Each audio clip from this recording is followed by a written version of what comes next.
I really had no fashion sense in a way, right? Like I was in web design, and you know that isn't the coolest like apparel culture. There's like hoodies and things. So I remember leaving Atlanta, I bought a pair of Diesel jeans, and that was like, right? Like that was a big deal. I spent over like $200 on that. It was a lot. I was like, whoa, this is so wild. You know, you feel like they're special. Yeah. And I guess I started to get that idea, like when you put something on, like you put those jeans on, and you just feel like, wow, I have like $200 jeans on. This is really Everyone's cool. looking at me now. They're not, but I'm, you know, I feel that. So I think there's that idea, like how something can make you feel. It's not always good, but there is that idea that, hey, sometimes like a piece of clothing or something that you really like, it could be, you know, something else. It could be a ring or whatever. If it has sentimental value, you know, makes you feel good. So there's that, and then I also really get into this idea of like when you open something, right? That experience of unpackaging something, taking that little hang tag off or whatever that thing is that makes it yours. I mean, have you ever seen when they make a sandwich like at Starbucks and then they put it in the little wrapper and all of a sudden it gets that little belly band and all of a sudden it looks like a special sandwich. Right. That packaging, that concept is super fascinating to me. And I like to play in that space. I like to make things feel really special. So that's kind of what I did with this store. Interesting. I made it feel really special. Right. So, like a lot of our product wasn't even that amazing, you know, on the women's side, but we would shoot it really nicely and we would style it well, and we had like cool models and they were friends of ours. Most everyone was like friends. It wasn't models. There aren't a lot of models running around Richmond, Virginia. And if they are, they're not, you know, in the space we were. Right. They were like bridal magazines or something. Sure.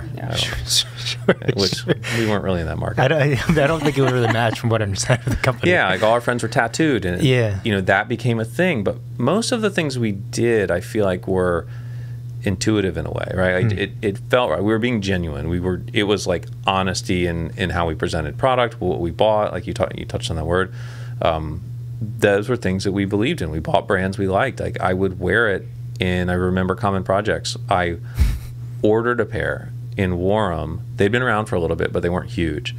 I ordered them, I think, from Trebien, which is a great store, you know, in Sweden, and Malmo, which is a small city. And I loved them. I loved them. And then we ordered them for the store. And there were a lot of brands that it was like that. Like I would just go and test the product out and buy it. And then it's like, yes, this is great. I know my friends are going to love it. The white sneaker is really intriguing to me because, you know, from, let's say, a 15-foot distance, they all look the same, roughly, right? I mean, there's maybe some different profiles here or there, but it's still a white sneaker. And yet, certain companies and certain shoes, like the Common Projects, why are they so successful? I mean, they have little, you know, gold lettering. They were first. It's cool, but I feel like they really, for me, I mean, there's stuff out there. There were luxury brands making expensive shoes, but they were the first, I feel like, to do something that was not from the luxury space. It was more contemporary but cool, and it was $400. Again, back to those $200 jeans. These are $400-something shoes, handmade Italian leather shoes, but they're sneakers, and you could wear them with jeans and anything, and you're like, it's cool.